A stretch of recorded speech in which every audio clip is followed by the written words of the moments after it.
नमस्कार, around the world देख रहे हैं आप। आपके साथ मैं हूं Divya Tiwari. Around the world की शुरुआत पाकिस्तान की बेशर्मी वाली खबर से। भारत पर आरोप लगाना पाकिस्तान की पुरानी आदत है, जबकि दुनिया जानती है कि पाकिस्तान के अंदर की स्थिति क्या है।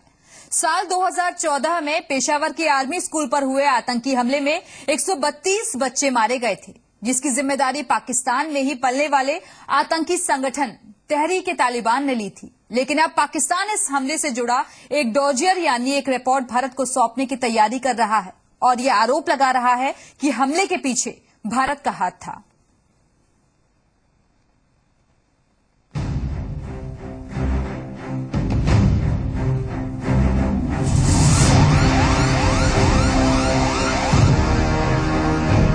पाकिस्तान को आखिर ये बात कौन समझाए कि आरोप लगाने से सच्चाई नहीं बदल जाती। 16 दिसंबर 2014 को पाकिस्तान के अंदर जो हुआ था वो पूरी दुनिया ने देखा था, जब पेशावर के आर्मी स्कूल पर हुए आतंकी हमले में 132 बच्चों की मौत हो गई थी, जिसकी पूरी दुनिया में निंदा हुई थी। यहाँ तक कि पाकिस्तानी प्रधानमंत्री नवाज शरीफ ने भी हमले की जिम्मेदारी लेने वाले आतंकी संगठन तहरीक तालिबान के खिलाफ कार्रवाई का आदेश दिया था। लेकिन अब सीमा पर गोलियां बरसाने वाला पाकिस्तान अपने अंदर की दिक्कतों के लिए भारत को जिम्मेदार ठहरा रहा है। खबर है कि अगले महीने भारत और पाकिस्तान के राष्ट्रीय सुरक्षा सलाहकारों के बीच होने वाली मीटिंग के लिए पाकिस्तान आजकल भारत के खिलाफ एक डोजियर यानी रिपोर्ट तैयार कर रहा है। खबरों के मुताबिक पाकिस्तान ने बेशर्मी की हदें पार करते हुए डोजियर में झूठ की बड़ी बड़ी इमारतें खड़ी की हैं। पाकिस्तान ने 16 दिसंबर 2014 को पेशावर के आर्मी स्कूल पर हुए आतंकवादी हमले में मारे गए 132 बच्चों की मौत के लिए भारत को जिम्मेदार ठहराया है। इतना ही नहीं, अपने पापों का प्रायश्चित करने के बजाय पाकिस्तान ने बलूचिस्तान और कराची में आतंकवादी गतिविधियों के लिए भारत को दोषी ठहराया है। एक तरफ पाकिस्तान अपने इकोनॉमिक सर्वे में पूरी दुनिया के सामने स्वीकार करता है कि आतंकवादियों की सेवा करते करते उसे 6,34,724 करोड़ रुपए का नुकसान हो गया, और दूसरी तरफ वो भारत को मासूम बच्चों की मौत और आतंकवादियों की सप्लाई के लिए जिम्मेदार ठहराता है। ऐसे में सवाल है कि क्या पाकिस्तान को अपना दोगलापन नजर नहीं आता? सिर्फ इतना ही नहीं, अब जरा इन आंकड़ों पर नजर डालिए। साउथ एशिया टेररिज्म पोर्टल के मुताबिक साल 2005 से लेकर अब तक पाकिस्तान में 54,960 लोग आतंकवादी घटनाओं में मारे जा चुके हैं।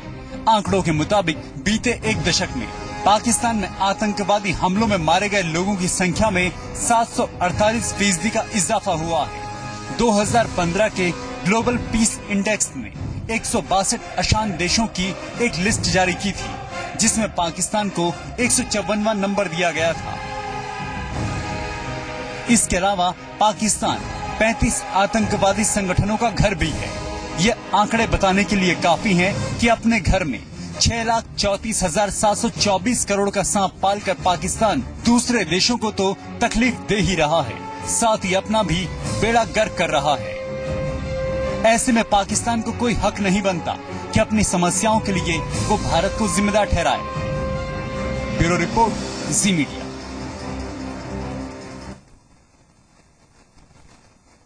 पाकिस्तान कहने को तो पड़ोसी है, लेकिन उसकी किसी भी हरकत से ही नहीं लगता कि वो चैन और सुकून के साथ हमें रहने देना चाहता है। अगर भारत किसी परेशानी में नहीं है तो सीमा पार से हर वक्त कुछ न कुछ परेशानी भारत में आती ही रहती है, और किसी भी सवाल के जवाब के तौर पर पाकिस्तान एक नया झूठ भारत की तरफ उछाल देता है।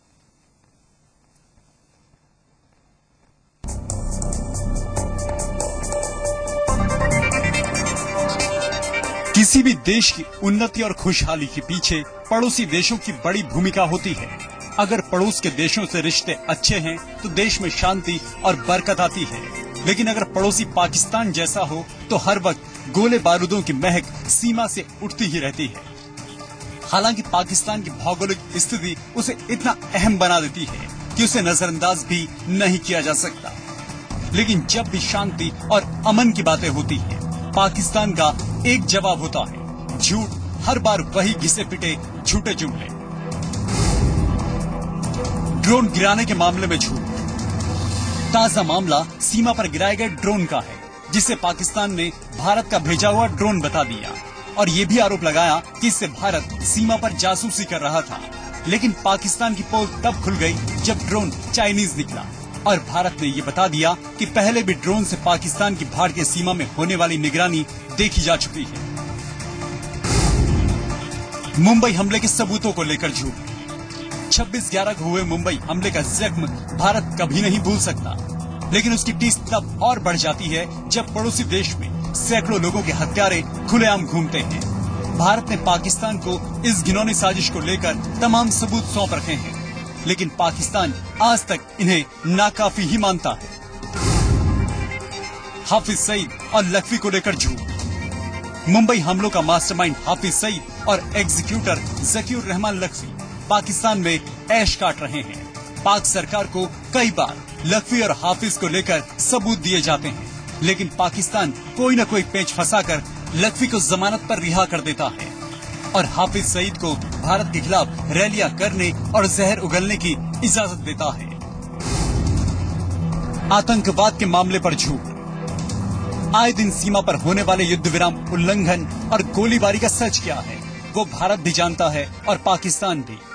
फिर भी पाकिस्तान न तो ये हरकतें बंद कर रहा है और न ही इस बात को स्वीकार करता है कि इस गोलीबारी के पीछे उसका मकसद बारूद की आड़ में आतंकियों की भारतीय सीमा में घुसपैठ कराना है। हालांकि कई बार आतंकियों का इसमें मारा जाना खुद ही पाक की नापाक कहानी बयां कर देता है। आईएसआई और सेना का आतंकियों से संबंधों को लेकर झूठ। आतंकियों से पाकिस्तानी खुफिया एजेंसी आईएसआई और सेना के रिश्ते होने की बात कई बार सामने आ चुकी है। भारत ही नहीं, अंतर्राष्ट्रीय आतंकवाद की घटनाओं में भी पाकिस्तानी खुफिया एजेंसी के तार जुड़े हुए मिले हैं, लेकिन पाकिस्तान ने हर बार इस मामले पर झूठ ही बोला। पाकिस्तान का झूठा किरदार कई और मामलों में सामने आया है, चाहे वो करगिल युद्ध का मसला हो या फिर आतंकी संगठनों से उसके रिश्तों और आतंकियों को पनाह देने की बात।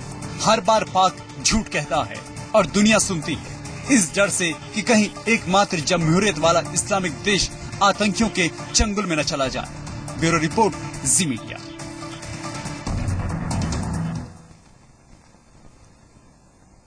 और अब बात पाकिस्तान और चीन की उस चाल की जो वो भारत के खिलाफ चलने की तैयारी कर रहे हैं। एक दूसरे को खुद का सबसे अच्छा दोस्त बताने वाले इन दोनों देशों ने अब अफगानिस्तान में दखल देना शुरू कर दिया है। पाकिस्तान और चीन का कहना है कि वो अफगानिस्तान के अंदर शांति बनाए रखने के लिए वहां की सरकार और तालिबान के बीच गारंटर की भूमिका निभाने को तैयार हैं।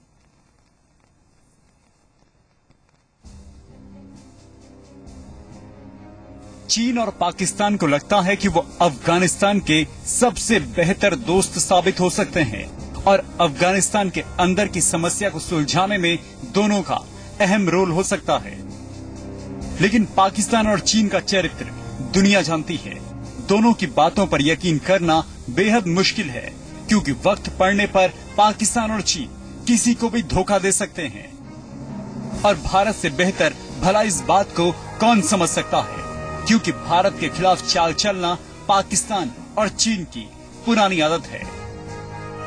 जिस अफगानिस्तान को भारत स्थिर करने की कोशिश में लगा है, अब ये दोनों देश वहां दखल देने की तैयारी कर रहे हैं। चीन और पाकिस्तान को लगता है कि अफगानिस्तान सरकार के साथ मिलकर ये वहां के हालात को बेहतर बना सकते हैं। दोनों देशों का कहना है कि वो अफगानिस्तान की सरकार और आतंकी संगठन तालिबान के बीच शांति समझौते की जिम्मेदारी लेने को तैयार हैं।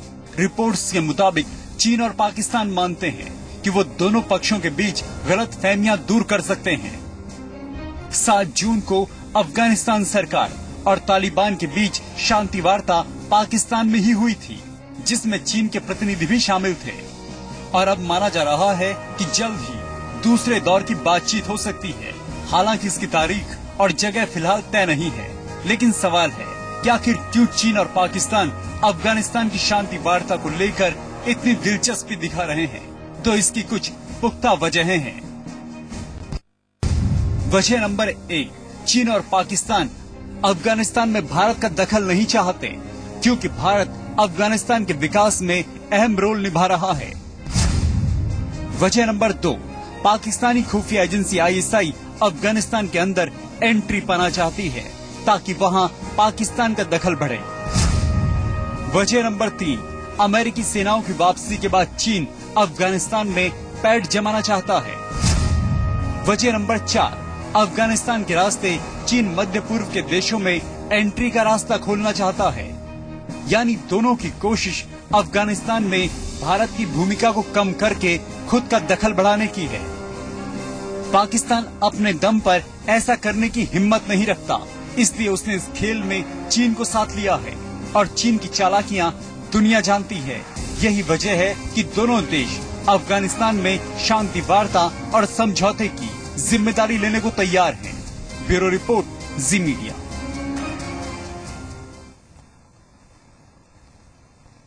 हमेशा सवालों में घिरे रहने वाले पाकिस्तान के पीएम नवाज शरीफ को अमेरिकी राष्ट्रपति बराक ओबामा ने अमेरिका दौरे का न्योता भेजा है। पाकिस्तानी अखबार द डॉन की रिपोर्ट के मुताबिक शरीफ के दौरे की तारीख को लेकर विचार किया जा रहा है। संभावना जताई जा रही है कि इस साल दिसंबर के आखिर तक नवाज शरीफ अमेरिका जा सकते हैं। रिपोर्ट्स के मुताबिक शरीफ का अमेरिका का ये दौरा सितंबर में उनके न्यूयॉर्क दौरे से अलग होगा, जहां वो संयुक्त राष्ट्र महासभा के अधिवेशन में शामिल होंगे। हालांकि व्हाइट हाउस की तरफ से नवाज शरीफ को न्योता दिए जाने की आधिकारिक घोषणा अब तक नहीं की गई है।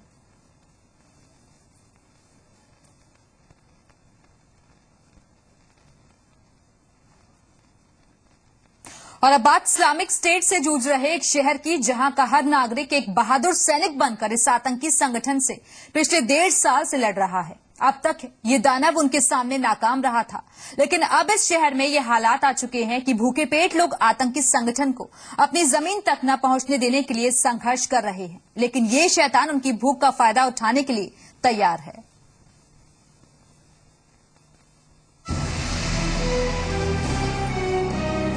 इस वक्त दुनिया का सबसे अस्थिर राष्ट्र इराक, और ये है उसी इराक का वो शहर जहां की जनता बहादुर है, जुझारू है, लेकिन अब मजबूर हो चुकी है। इराक का शहर हादिथा, जो इराक में अपने सबसे बड़े बांध की वजह से महत्वपूर्ण माना जाता है। 6 मील लंबा ये बांध इराक में बिजली उत्पादन का दूसरा बड़ा स्रोत है। इसी वजह से इस शहर को इस्लामिक स्टेट के कब्जे से बचाने के लिए हर संभव कोशिश की जा रही है। पिछले 18 महीनों से इराक के इस पश्चिमी शहर के बहादुर लोगों ने इस्लामिक स्टेट को अपने नापाक कदम यहां नहीं रखने दिए, लेकिन अब उनके सामने एक ऐसी मुसीबत आ चुकी है जो उनकी लड़ाई पर बड़ा असर डाल रही है। इस जगह का संपर्क दुनिया से लगभग कट चुका है और इस जगह पर खाने की आपूर्ति ठप हो चुकी है। लोगों के घरों में बस कुछ ही दिनों का खाना बचा है और मदद मिलने के आसार बिल्कुल नजर नहीं आ रहे। पहले ही हादिथा में बिजली की आपूर्ति कम हो चुकी थी और घरों में महज 3 घंटे की ही बिजली मिल पा रही थी, लेकिन खाने की कमी से निपटना आसान नहीं रह गया है। उधर इस्लामिक स्टेट ने हादिथा के बिगड़े हालात देखते हुए ये संकेत दिया है कि उसका अगला निशाना हादिथा शहर ही होगा। स्थानीय कबीलों और इराकी सेना ने लगातार इस्लामिक स्टेट के हमलों का सामना किया, लेकिन हार नहीं मानी। आज भी भूखे पेट रहकर लोग इस्लामिक स्टेट से लड़ाई लड़ रहे हैं। हालांकि ये हौसला दानवों के आगे कितना टिक पाएगा, ये कहना मुश्किल है। ब्यूरो रिपोर्ट, जी मीडिया।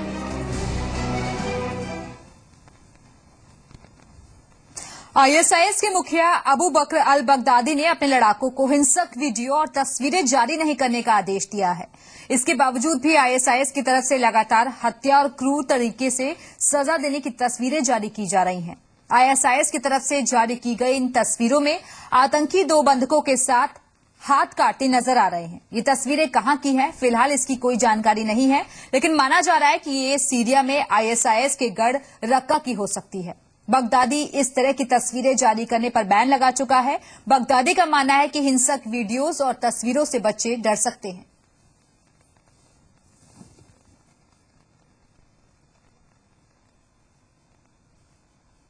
चलिए बात करेंगे चीन की। चीन के फुजियान प्रांत में मंगलवार से लगातार बारिश का सिलसिला जारी है, जिसकी वजह से सूबे में अफरा तफरी मची हुई है।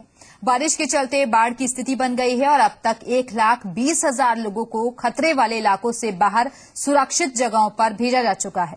खासतौर पर फुजियान के लोंगयान इलाके में जबरदस्त बारिश हुई है और माना जा रहा है कि यहां 250 मिलीमीटर तक बरसात हो चुकी है और जबकि लियानशेंग काउंटी में 303 मिलीमीटर तक बारिश हुई है। लगभग 3000 घरों को बरसात की वजह से नुकसान पहुंचा है और आधिकारिक जानकारी के मुताबिक 17 शहर बाढ़ के पानी की जद में है और अब तक इससे 123 मिलियन US डॉलर का आर्थिक नुकसान हो चुका है।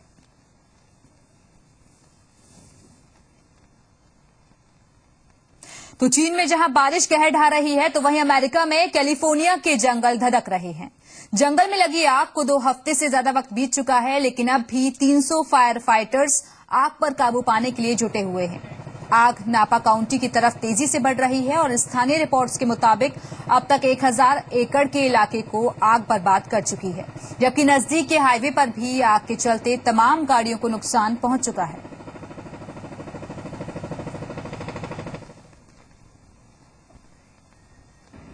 आईफोन बनाने के लिए मशहूर कंपनी एप्पल ने 3 महीने में 68,000 करोड़ रुपए का प्रॉफिट तो कमाया, लेकिन ये ऐलान करने के बाद 3 मिनट के अंदर ही उसे 4 लाख करोड़ रुपए का लॉस भी हो गया। ये रिपोर्ट देखिए।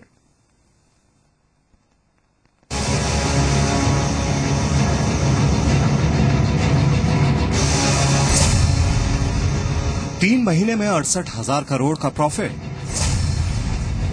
3 मिनट में 4 लाख करोड़ का नुकसान। सुनकर बड़ों के सिर चकरा जाएं। नुकसान का अंदाजा लगाने में कैलकुलेटर भी हाथ खड़े कर दे। आईफोन बनाने के लिए मशहूर कंपनी एप्पल को ये भारी नुकसान हुआ है, वो भी महज 3 मिनट के भीतर। अमेरिकी मीडिया में बुधवार को आई रिपोर्ट के मुताबिक एप्पल का प्रॉफिट अप्रैल-जून के दौरान 38% बढ़ा, लेकिन एप्पल ने उम्मीद से कम आईफोन बेचे। इस वजह से एक ही झटके में कंपनी के शेयर में 8.3% की गिरावट आ गई। 4 लाख करोड़ रुपए का घाटा, यानी कोलगेट पामोलिव की टोटल मार्केट वैल्यू क्यूबा की जीडीपी के बराबर। सोलोमन, मालदीव, फिजी और बार्बाडोस जैसे 28 छोटे देशों के टोटल जीडीपी के बराबर। एप्पल को हुए इस भारी भरकम नुकसान से उसकी मार्केट वैल्यू 50 देशों की जीडीपी से ज्यादा है। मई में आई फोर्ब्स की रिपोर्ट के मुताबिक एप्पल की मार्केट वैल्यू 742 अरब डॉलर है। एप्पल की कुल market value Argentina, Belgium, Iraq, Malaysia जैसे 50 देशों की जीडीपी के बराबर है। बीएसई में लिस्टेड टॉप 20 कंपनियों के कुल मार्केट कैप से ज्यादा। 4 लाख करोड़ का नुकसान कैसे हुआ? Market analyst group fact set ने अप्रैल-जून क्वार्टर में 5 करोड़ आईफोन बेचे जाने का अनुमान था। एप्पल ने अप्रैल-जून में 4.7 करोड़ आईफोन बेचे। इसे आप साधारण भाषा में ऐसे समझ सकते हैं कि जिस एप्पल ने जनवरी-मार्च में हर दिन 7 लाख आईफोन बेचे थे, उसने अप्रैल-जून में हर दिन 5.10 लाख आईफोन ही बेचे। न्यूयॉर्क स्टॉक एक्सचेंज में मंगलवार दोपहर को एप्पल के शेयर्स की ट्रेडिंग करीब $130 पर हो रही थी, लेकिन सेल्स उम्मीद से कम रहने के चलते ये 3 मिनट में 8.3% गिरकर $120 के करीब आ गया। 3 मिनट में आई इस गिरावट के चलते एप्पल की मार्केट वैल्यू कम हो गई और कंपनी को 62 अरब डॉलर यानी करीब 4 लाख करोड़ रुपए का नुकसान हुआ। अभिरूप सिंह तड़ागी के साथ ब्यूरो रिपोर्ट, जी मीडिया। और अब बात एक ऐसी कोशिश की जो 2 देशों के बीच के जहर को खत्म करना चाहती है। भले ही इस कोशिश में गोलियां और बारूद शामिल ना हो, लेकिन 2 मुल्कों की आवाम का मिला जुला सुर है। कोशिश है और उम्मीद है एक बेहतर रिश्ते और एक बेहतर कल की।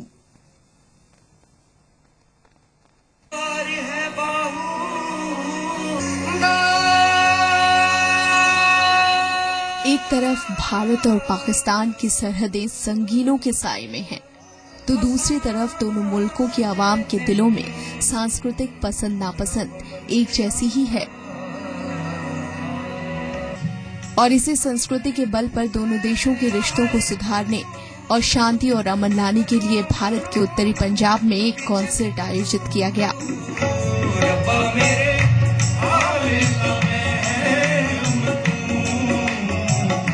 जिसका मकसद दोनों देशों के बीच रिश्तों में आई दूरियां मिटाना है। जहां तक लैंग्वेज और कल्चर और बोली का ताल्लुक है उसमें तो कोई फर्क नहीं है, ठीक है ना। मतलब अगर मैं वाघा बॉर्डर को क्रॉस करूं तो मुझे सिर्फ एक ही फर्क नजर आता है और वो पाक का है, ठीक है। लैंग्वेज में कोई फर्क नहीं है, लोगों के बिहेवियर में कोई फर्क नहीं है।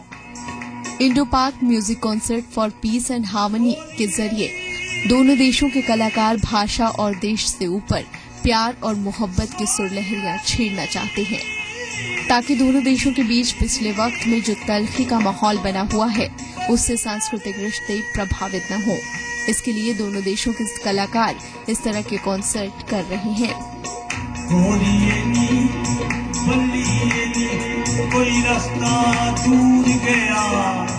सरहद पर चल रही गोलियों और दोनों देशों के नेताओं के मिल रहे हाथों के बीच न तो भारत और पाकिस्तान के दिल मिल पा रहे हैं, न ही रिश्तों की कड़वाहट खत्म हो पा रही है।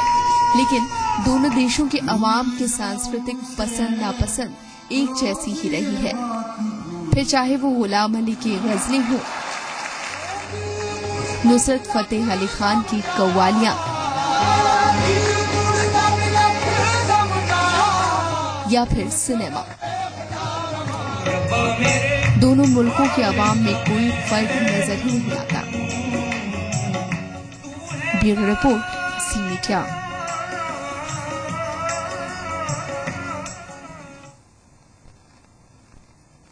क्या आप फुटबॉल के शौकीन हैं और क्या आप भी रात रात भर बैठकर टीवी पर फुटबॉल मैच देखना पसंद करते हैं? लेकिन जरा सोचिए कि मैच कोई इंसान नहीं खेले बल्कि कोई और। अब आप सोच रहे होंगे कि ये कैसे मुमकिन है, तो जरा ये देखिए।